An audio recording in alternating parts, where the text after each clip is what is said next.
السلام عليكم، ازيكم يا حبايبي؟ عاملين ايه؟ ربنا يجعل يومكم هادي ونادي وكله خير وسعاده وحب عليا وعليكم. شوفوا بقى كتاكيتي. بصراحه انا نزلت جبت البتنجان ده بس اتخمت فيه، طلع مبذر يا عيال، بس يلا مش مشكله. هنعمل ايه؟ هو اساسا كمان انا ما كنتش عاوزه البتنجان ده، انا كنت عاوزه البتنجان الكوبي، بس اللي ايه، تلاقيها البتنجانيه الكوبايه الطويله دي. هتقولي لي ليه؟ هقول لك عشان هحطها في حاجات والفها، بس طبعا ما لقيتش اللي هو دوت. فجبته ولما فتحته اتصدمت، لقيته مبذر كده، هو مبذر خفيف يعني، بس يلا مش مشكله. كتاكيت يلا عشان خاطر الكتاكيت اللي معانا هنا. بصوا بقى انا ايه، همسكه اقليه في الطاسه دي عشان عاوزه احطهم كده مره واحده، بس مش اقليه يعني، هو نص قليه كده. هتقولي لي هتعمليه صينيه مسقعه، هقول لك لا. هتقولي لي هتعمليه في حله، هقول لك لا. هتقولي لي امال ايه؟ هقول لك اصبري على رزقك معايا.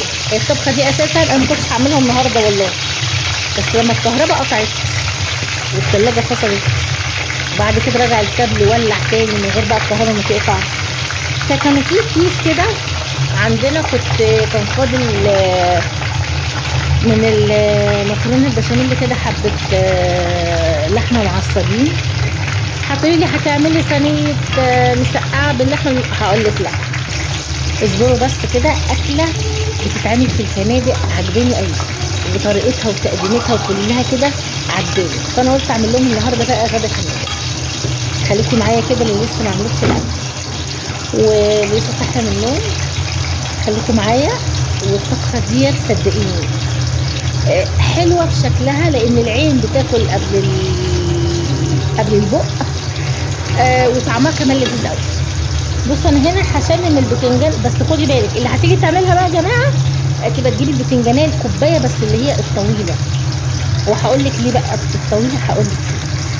بص انا هنا هشممها النار، بس هشممها النار ان هي ايه، تبقى لسه ايه يعني، تبقى لسه ما استوتش. هتقولي لي ليه؟ هقول لك اصبروا بس وانا هقول لك اللي تفاصيل. بص انا هنا هي ما اتقلتش قوي، بس هو ايه اللي واخد اللون ده، البذر اللي فيها. طبعا انا اتخنيت فيه يعني، هي لو كانت طلعت بيضه بيضه كانت هتبقى زي الفل، بس يلا مش مشكله.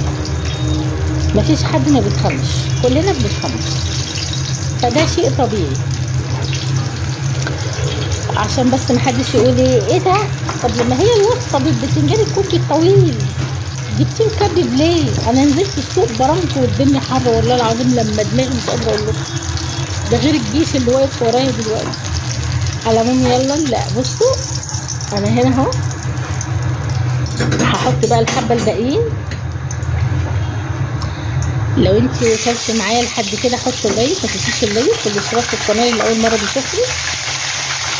وهتاكلوا احلى صينيه بتنجان باللور كده ملفوف باللحمه المفرومه. وكان نفسي يا عيال احط عليها جبنه موتزاريلا، بس هم هنا مش حابين، فانا قلت بلاش يا بنتي تعملي عكنانه في قلب البيت. خلاص مش كل مره هتحطي جبنه تحطي جبنه، انت كرهتيني في الجبنه. فقلت بنتي ايه، بلاش. انا هنا طلعتهم وحطيتهم هم على الصينيه عشان يبرد، عشان اعرف ان انا الفه، ولازم يبرد. بس على بال طبعا كده ايه، ما فردته كده على الصينيه ديت، وعلى بال لما يبرد حاجه انا عامله بقى ايه، جايبه كده، جبت راس توم ومسكتها دقتها وحطيت شويه زيت من مطرح القليه، وهعمل التسبيكه. هحط بقى التوم اللي انا دقيته، وهاجي بقى ايه عامله التسبيكه ديت علشان خاطر ايه، دي اللي هتتحط على وش الصينيه. واحده فيكم يا كتاكيت هتقول هي صينيه مسقعه باللحمه المفرومه، هقول لك لا يا بطه، لا يا وز انت وهي، استني بس على رزق تظبط. دي كانت طماطم كنا مفرزينها، ويعني طماطم مركزه مش ظبطه يعني. بصوا هسيبها هنا بقى كده تاخد لها كده غلوه، وادي الملح والفلفل بتوعها. مش عارفه ليه كل ما اجي احط ملح يا عيال في الطبق ده الاقي الملح يلزق، ميبقاش عاوز يطلع من الطبق، كأنه بص ما بيصدق يتحط في الطبق. بصوا انا هنا خلاص حطيت لها الملح والفلفل بتاعها. نسيت اقول لكم في حته بقى وانا بمنتجها حطيت معلقه بهارات، عشان بس للامانه يعني، عشان انا ساعات لما بمنتج كده بنسى حاجات. بص هي كده هتتسبك.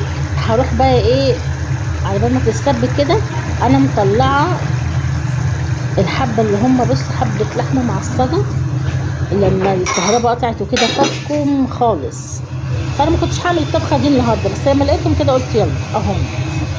شايفين لحمه بقى معصجه، كانوا دولت فاضلين كده بالطبق بتاعهم، والله كنت ملبساهم في الكيسه وحطاهم في التلاجة، بس الكهرباء لما قطعت فكهم، فقلت يا بنت انا اعمل بيهم غدوه النهارده وخلاص. يلا، وهتبقى طعمها لذيذ، بس مش هعملها زي ما انتم متخيلين. لا، انا هجيب الصينيه دي ماشي، وهبتدي بقى ايه، عارفه لما تيجي تلف محشي، هو المحشي، عارفه لما تقعدي كده تبرمي لك كده صباعين محشي كرنب ولا ورق عنب، هي الفكره بتاعته كده. بس لو كانت البتنجانيه اطول كانت هتبقى احسن. بس يلا مش مشكله، النصيب كده كده. الواحد لما بيبقى نازل السوق عاوز يشتري حاجه، ساعات ما بتطلعيش بالطلب اللي انت عاوزاه. بصوا انا هنا هحط وهلفها، بس لو كانت طويله كانت هتبقى افضل. انا بقول كده عشان لو عجبتك وحبيتي تعمليها، هاتي الكوبي اللي هو بيبقى مطول كده. بصوا هلفها كده كاني بلف محشي. عارفين يا عيال، لولاش انا خايفه من الكتاكيت اللي معانا هنا، كان نفسي احط على الصينيه دي شويه جبنه كده وانا مدخلها الفرن. يا خرابي يا خرابي على الحلاوه. بس قالوا لي هتضيعي طعمها، وقعدوا بقى فتحوا لي محكمه، فقلت على ايه بلاها نكد. يلا، مش كل مره هاكلهم على مزاجي برضو عشان ما يبقاش ده طريه في البيت. يلا خليهم مره ياكلوا اللي نفسهم فيه. انا هلفهم كده في الصينيه، بس يا رب الصينيه تاخدهم. بتلف كده كانك بتلف محشي، ورق عنب، اي حاجه من دي. بصوا عشان هي ما جاتش طويله قوي.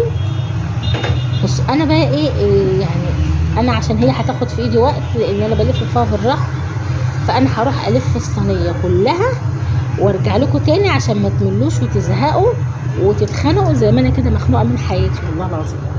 ادعوا لي بقى دعوه حلوه كده وانتوا بتتفرجوا على الفيديو، ما تنسوش اللايك والاشتراك في القناه. هلفها وكمل قاعدين. بصوا انا قعدت فيها دي على فكره عشان الفهم كده يجي نص ساعه، بس الحمد لله لفتها يعني، الحمد لله. بصوا بقى كتاكيت التسبيكه بقى دي، انا حطيتها كده على الوش. كان نفسي يا عيال احط شويه جبنه. على العموم اللي عايزه تحط جبنه لما تيجي تعمل الاكله دي تحط عادي، هتبقى تحفه، هتبقى تحفه. جوزك هياكل ويدعيلك.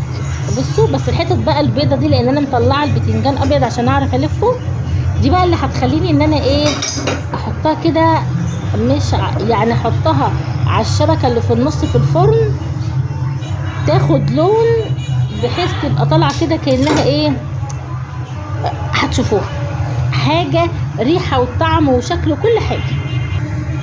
بصوا طالعه تحفه تحفه تحفه. نسيت اقول لكم على حاجه مهمه، كان عندنا شويه رز من امبارح، قلت يا بنت سخنيهم واعملي لهم جو مطاعم.